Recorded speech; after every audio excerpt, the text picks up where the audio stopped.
Oh, sorry about that. I was just meditating for the preparation of Mr. Pandaria. Excuse me a second. Yes? What do you mean it's already out? Oh, right. Well. Okay, right, thanks very much for clearing that up. Okay, so before I begin this review, actually, I'd just like to give a quick spiritual shout out to a fellow critic and a good friend of mine named Caddicarus. Not to be confused with the Nintendo franchise of the same name, Kid-Icarus, starring Pit.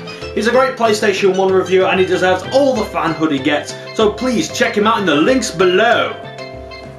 But anyway, the show must go on and Croc, Legend of the Gobbos, must be reviewed. Yep, I've decided to review that game first out of the two, so sit tight and let the credits roll before that.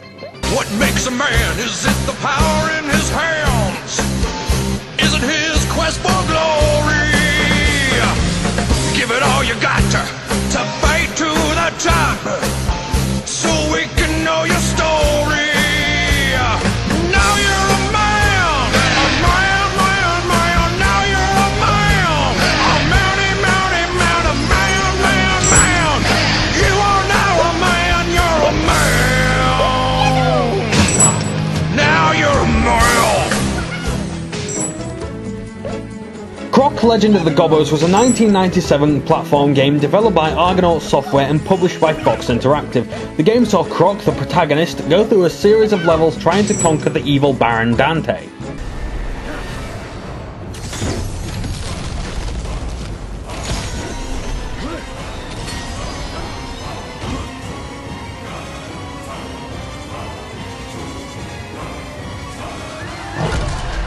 No, not that Dante! As I was saying, Dante has kidnapped the king of the Gobbo people, and had even taken a few of those with him. So now it's up to this very large crocodile to help rescue his friends.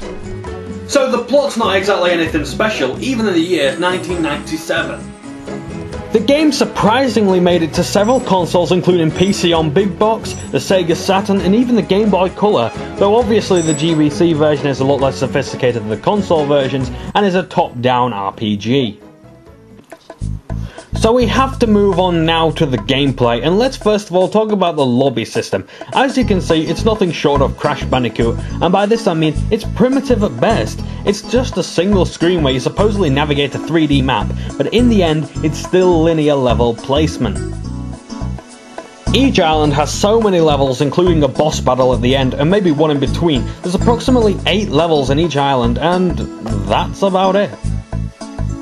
Alright, I'll admit that there's no point in trying to delay the inevitable, so here goes. But first, I think you really should check out Caddicarus reviews because they are simply marvellous. They are more informative than mine, they're more entertaining than mine, and... oh, you just want to see the review, don't you? Alright then.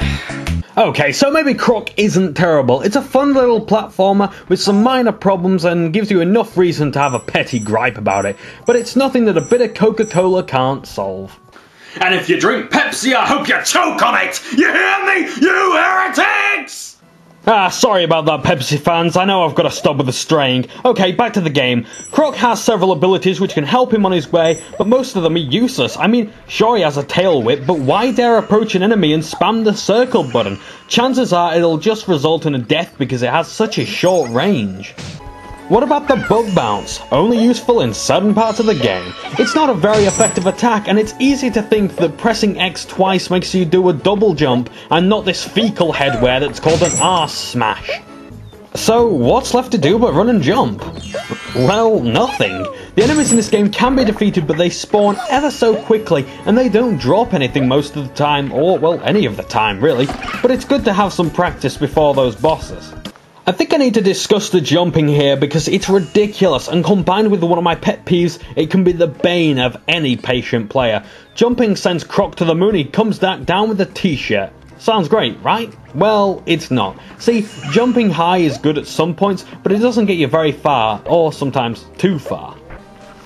And then we move on to the camera control, and this is what will kill you if the lack of leap doesn't. The camera control is okay, but unless if you do everything yourself, it's not going to play ball most of the time. The same problems were there in Super Mario 64 and Bubsy 3D, but I can't talk about the latter. Not yet. You may think that the camera control is a petty whine, but in platforming it's essential. Games like Castlevania 64 received a lot of flack for it, and yet they could have done what Legend of Zelda did, or heck, even Spyro the Dragon. Spyro 2 had the best camera control I've ever seen in a video game. Not distracting, smooth, and you didn't die to something that you couldn't see. Croc will also have to collect gems throughout the game in order to... well, why do we collect them? They don't contribute to the endgame rewards, so what's the point? Well, this works in a very similar fashion to Sonic the Hedgehog. When you get hit, you lose all your gems and you have to pick them up before they expire. If you get hit and you don't have any gems, you die. And yes, in comparison to Croc 2, this system is a lot fairer. Be thankful that if you get hit and lose your gems, you don't have the same punishment as falling down a hole. Another objective in-game is to collect the Gobbos, which again barely contribute to the game other than an endgame reward. By collecting all the Gobbos in the game, you unlock the secret island, which I don't have yet. Why? Because if I wanted endgame content, I wouldn't be playing a PlayStation 1 game. Let's face it, honey. You may give me content only every 3 months, but I'll never be good enough to raid you.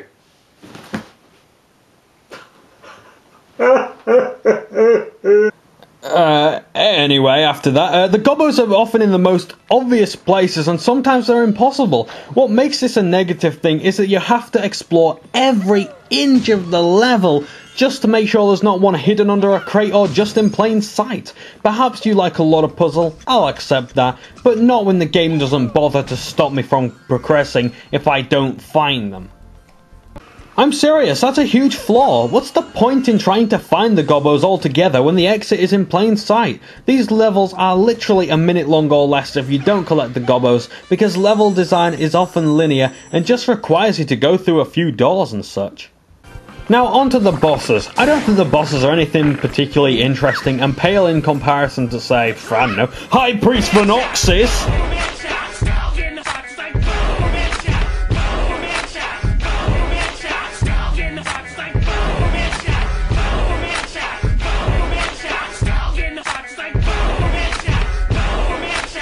I'm not gonna lie to you, these bosses could have seen so much more work. Wearing them out, hitting them from behind, butt bashing them and tail whacking them is all fine and dandy if this was in the 80s. Sometimes they're very hard, especially with poor camera controls, and as you won't see where they are, and sometimes they're a bore due to their easiness. It's a matter of personal skill and preference, I guess. Now onto the level design, and if I'm honest, I've seen better. I mean, it's not the most creative, it looks pretty much like stock ice worlds, forest worlds, caves and so on. Good job there's no sewers, because the spoony one will be outraged. One of my questions is in the first island, how come there's so much lava in a forest land? I mean, why has nobody bothered to deal with it? There's so many weird things along the way, too many to discuss, so let's move on. But what else is there to talk about? The enemies? Well, there's not too many, and no matter how they're dressed up, you'll still only face 2, and those are just the melee and caster foes. Again, pretty bland, but this is the same mistake that Croc 2 makes. I'm sorry, but this isn't acceptable. I regret to inform you that that's the gameplay over and done with, so now it's time to move on to the graphics, and... well, they're not all that bad, I suppose. I mean, sure, they look a tad outdated now, but back in the day, they really held out pretty well. The enemy models could do with a once-over, and some of the levels are featureless, but other than that, no complaints. Plus, the PC version is better than the PlayStation 1 version, and I'm reviewing the latter. And the best part about this game has to be the soundtrack, though considering all factors, that's not too hard to achieve. The soundtrack is welcoming from the start and succeeds in wrapping players in a shroud of nostalgia. Definitely one of the better soundtracks on the PS1. Speaking of being wrapped in shrouds, the mists are building up. Trouble there be, so let's have a quick summary of what we're left with. Croc Legend of the Gobbos is a simple and fun little platformer, consisting nothing more really of running and jumping. I have no problems with that, but this was in 1997. Surely this game could have just looked at 40 winks of Spyro the Dragon, and you'll see what I mean. The levels and the designs are pretty simple and they don't require to risk your neck unless you're looking for the Gobbos, and even then you don't even have to look for them, you can just go from start to finish without any trouble at all. So why don't we make looking for the Gobbos compulsory, an actual game objective? For a game made in 1997, this game has very few convincing enemies and bosses, not when so many other games are adding a lot more variation. Again, look at Spyro the Dragon. The graphics are only okay, meaning that they're not brilliant, but they're not exactly terrible either. As long as the level objectives and the hazards are clear, what do I care? So now it's time to give the scores, but, well, I don't think I can. I mean, this game's a guilty pleasure to me. I know I've already sounded way too negative about it, but this really doesn't deserve 9s out of 9s. So what should I do? I know what I'll do. I'll let you guys give the scores in the comments below. Until the next time, I'm the Greasy Gamer, your #1 source for #2 games. Now, if you'd excuse me, I've got to help Chen out at the Storm Stout Brewery. Storm Stout!